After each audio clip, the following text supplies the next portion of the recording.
तो अब देखिए ये जो वर्ड लिखे हैं ना, इम्पोर्टेंट ऑब्जर्वेशन, ये समझ लो कि ये जो भी बात बताने जा रहे हैं वो पूरे तुम्हारे कॉन्ग्रुएंसी का कम से कम 60% जो है क्वेश्चंस को ये ऑब्जर्वेशंस बता देगा, बना देगा। माने बिना कुछ किए हुए तुम आधी चीज़ें लिख सकते हो। सबसे पहले ये सिंबल का मतलब समझो कि अगर तुमको कभी भी लिख दिया जाए कि triangle A B C congruent to triangle P, मान लो कि हम लिख दे डी ई एफ, अगर ये सिंबल लिख दिया गया तो इस सिंबल का मतलब होता है कि ये ट्रेंगल पूरी तरह से कॉन्ग्रुएंट है ना।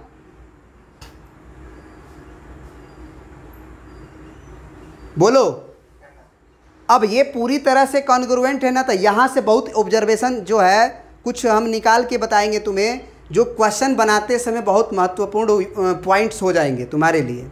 अगर ये चीज़ लिख दिया है तो तुम्हें ये दिमाग में हो जाएगा ना चाहिए कि निश्चित रूप से जो पहला लंबाई ए बी की है वो उधर वाले किसके बराबर होगा, पहला दूसरा है तो इधर भी पहला दूसरा के ही बराबर होगा।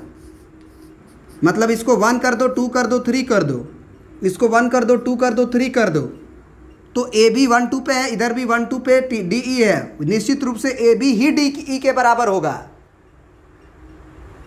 बी सी की अगर लंबाई की बात किया जाए तो वो किसके बराबर होगा, 2 3 पे है बी सी, तो इधर किसके बराबर होगा, 2 3 वाले लंबाई की, यानी कि ई एफ के बराबर होगा। क्योंकि ये लिख दिया है तो ये फिक्स हो गया कि पहला दूसरा का लंबाई पहला दूसरा का ही बराबर होगा, दूसरा तीसरा का लंबाई दूसरा तीसरा का ही बराबर होगा। कैसे इंपॉर्टेंट है ये चीज़ आप समझना।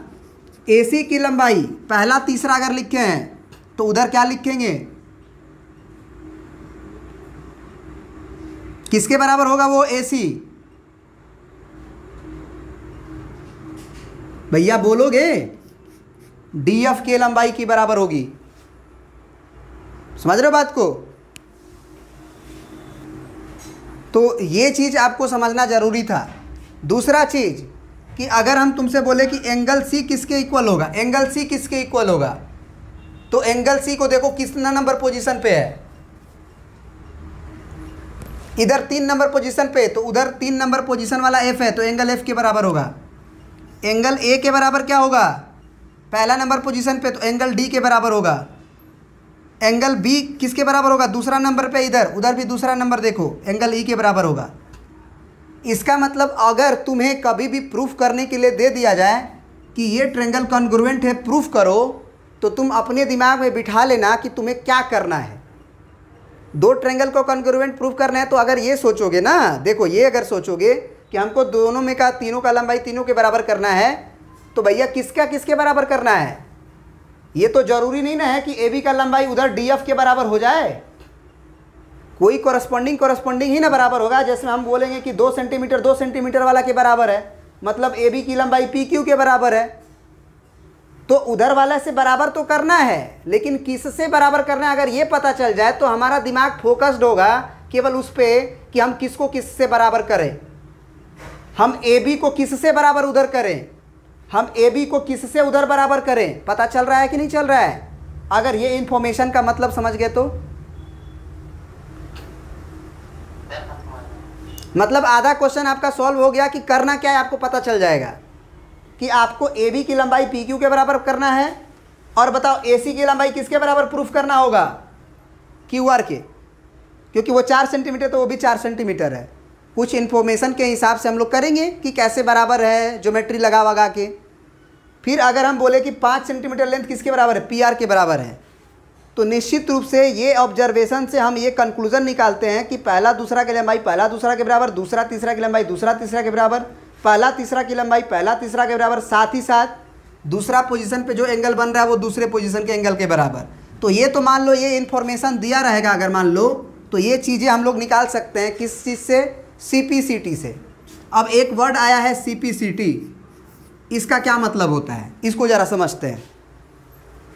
CPCT का मतलब क्या होता है ज़रा समझिएगा।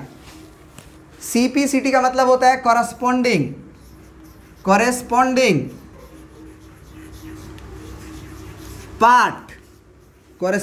पार्ट ऑफ कॉन्ग्रुएंट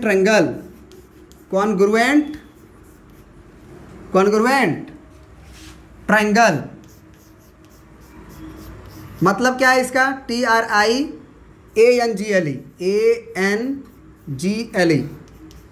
इसका क्या मतलब? देखो कॉरस्पॉन्डिंग हो गया सी से, पार्ट हो गया, और फिर सी से कॉन्ग्रुएंट, और टी से ट्रायंगल। तो corresponding part of congruent triangle का मतलब होता है कि अगर दो ट्रायंगल कॉन्ग्रुएंट आ चुका है तो ऐसा थोड़ी है कि कोई भी लेंथ किसी के बराबर होगा। जैसे हम ही बताएं हैं कि अगर हमारा दो मतलब डबल रोल आ गया, मान लो एक हम यहाँ फिगर मेरा एक और आ गया, मतलब एक डबल रोल आ गया, तो कॉन्ग्रुएंसी में अगर मैच करानी होगी तो क्या ये हाथ का मैच हमारा मुंह से कराओगे क्या? अगर उधर वाले फिगर में, उधर वाला मेरा डबल रोल में उधर वाला जो लेफ्ट हैंड है वो हमारे फिगर से लेफ्ट हैंड से ना मैच कराओगे? कि ये कहोगे कि उधर वाला फिगर का लेफ्ट हैंड जो है सर का वो मुंह से मैच कर रहा है। कॉरस्पॉन्डिंग पार्ट इसे ही तो कहते हैं कि जो फिगर आप इधर ले रहे हो, जो पार्ट आप ले रहे हो, जो फिगर जो आप लिए हो, जिसका जो पार्ट ले रहे हो वही पार्ट उधर वाले फिगर का भी लोगे। कानी उंगली को मैच करा रहे हो तो इधर वाला फिगर का भी कानी उंगली से ही मैच कराओगे कि बराबर है कि नहीं है। समझ रहे हो बात को? राइट पैर को अगर मैच करा रहे हो तो राइट पैर को उधर वाले से मैच कराओगे, लेफ्ट से नहीं मैच कराओगे। तो कॉरस्पॉन्डिंग पार्ट का मतलब भी यही होता है कि दो फिगर का कॉन्ग्रुएंट का मतलब ये नहीं होता है, दो फिगर का कॉन्ग्रुएंट का मतलब ये नहीं होता है कि हर एक पार्ट से बराबर होगा ना। कॉरस्पॉन्डिंग पार्ट के बराबर होगा। मतलब हाथ वाला चीज़ हाथ वाला के बराबर होगा, मुंह वाला के बराबर होगा, पैर वाला के बराबर होगा, कानी उंगली के बराबर होगा, राइट वाला कानी उंगली के बराबर होना चाहिए। ये चीज़ समझनी जरूरी है। तो इसीलिए हम बोले कि अगर कॉन्ग्रुएंट दे दिया गया तो कॉरस्पॉन्डिंग पार्ट किसे कहा जाएगा? यही ए बी का कॉरस्पॉन्डिंग पार्ट DE है। ए बी का कॉरस्पॉन्डिंग पार्ट कभी भी DF नहीं हो सकता है, क्योंकि ये पहला दूसरा पोजीशन से उठाया गया है, और कॉन्ग्रुएंट लिख दिया गया तो वो पोजीशन फिक्स करके लिखता है। बात समझ गए? बात समझ गए ना?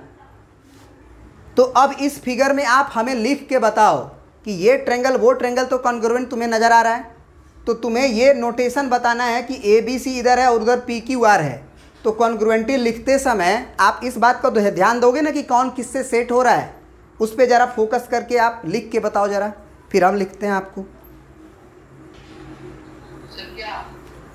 यहाँ पे ये बताना था कि अगर हम ट्रायंगल ABC लिख दिए हैं और कॉन्ग्रुएंट लिख दिए हैं तो उधर वाला ट्रायंगल के कॉन्ग्रुएंट तो है ना इधर वाला।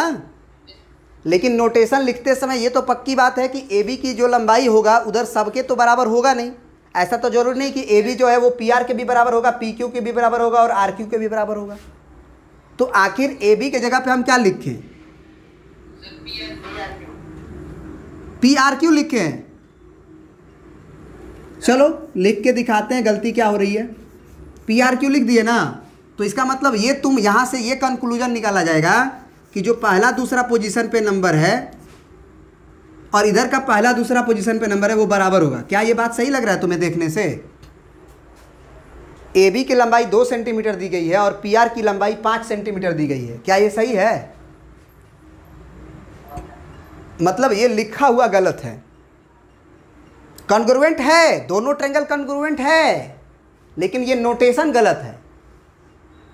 ऐसा नहीं कि दोनों ट्रायंगल कॉन्ग्रुएंट नहीं है, कॉन्ग्रुएंट है, लेकिन ऐसा लिखने का मतलब निकाला जाएगा। पूरे मैथमेटिक्स जितने भी लोग पढ़ते हैं उसका यही मैथमेटिक्स का मतलब निकाला जाता है कि AB लंबाई PR के बराबर होगा और BC लंबाई RQ के बराबर होगा। अब तुम BC और RQ को भी मैच करा के देखो तो BC 5 सेंटीमीटर था और RQ उधर 4 सेंटीमीटर था। कहाँ बराबर है?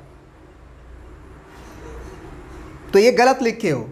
तो अब सुधार के बताओ जल्दी कि इधर क्या लिखे, ट्रायंगल क्या लिखे। अब एक लड़का मान लो बोला PQR, चलो PQR लिख देते हैं। अब जरा चेक करते हैं तो AB जो पहला दूसरा पे था उधर PQ के बराबर नजर आ रहा है। पहला दूसरा पे इधर ये दोनों है, तो AP और PQ को जरा देखते हैं फिगर में। तो AB 2 सेंटीमीटर, PQ 2 सेंटीमीटर, ठीक है, कोई दिक्कत नहीं है। लेकिन इससे ये कंक्लूजन निकालना ना कि आगे भी बराबर होगा जरूरी नहीं है। कम से कम 2 को मैच करा लेना, 2 को मैच कराना। यानी कि BC का लंबाई को भी देखो कि उधर किसके बराबर होना चाहिए। बताओ तो पहले BC किसके बराबर होना चाहिए? क्यू आर के बराबर होना चाहिए, क्योंकि वो दूसरा तीसरा पोजीशन पे उधर भी है, इधर भी दूसरा तीसरा। अब देखो तो बी सी की लंबाई कितनी है 5 सेंटीमीटर, और उधर क्यू आर की लंबाई कितनी है, क्यू आर की लंबाई कितनी है, बोलो बोलो जल्दी। क्या ये बराबर है? मजा आ रहा है? ये लिखना बहुत इंपॉर्टेंट है। ये लिख दोगे अगर सही तरीका से अगर तुम, तो आधा रिजल्ट तो तुम ऐसे ही कर लोगे। देखना मजा आएगा क्वेश्चन बनाते समय, बताएंगे। तो अब जरा बताओ कि ये जो पी क्यू आर लिखे थे, क्या तुम इसे क्यू पी आर नहीं लिख सकते थे क्या? Q P are, P Q को मालूम है कि ए बी की लंबाई पी क्यू के बराबर है, तो क्या पी क्यू को हम क्यू पी लिखेंगे तो भी तो 2 ही सेंटीमीटर रहेगा ना। अरे बोलो भाई, अब मैच कर जाएगा। अब मैच करा के देखो, मतलब कि तुम जो नोटेशन ये लिखे थे ना पी क्यू आर, ये गलत थी। सही क्या है? सही क्या है? ये triangle A B C is congruent to triangle Q P R. बहुत बढ़िया एग्जांपल ले लिए थे अब एक ही बार में। ए बी की लंबाई पक्का जो है वो कितना है? क्यू पी के बराबर। क्या दोनों 2 सेंटीमीटर है? अब आ जाओ बी सी पे, अब पक्का बराबर होगा, मजबूर हो जाएगा वो, देख लो। बी सी की लंबाई 5 सेंटीमीटर, पी आर की लंबाई 5 सेंटीमीटर। बोलो भारत माता की जय। सही है। अब तीसरा ले लो, ए सी की लंबाई। बोलो, तीसरा बीच वाला छोड़े हो इसमें, इधर भी बीच वाला छोड़ दो। क्या दोनों 4 सेंटीमीटर है? ए सी पे जाओ, ए सी 4 सेंटीमीटर। फिर इधर पी आर था, P R sorry Q R था, क्यू आर की लंबाई 4 सेंटीमीटर है ना। तो ये महत्व समझना है इस इंपॉर्टेंस का, इस रिजल्ट का, कि जो जहाँ सेट होगा वहाँ लिखेंगे। अब इस सेट से क्या ऑब्जर्वेशन कर सकते हैं, इसको समझने की कोशिश कीजिएगा।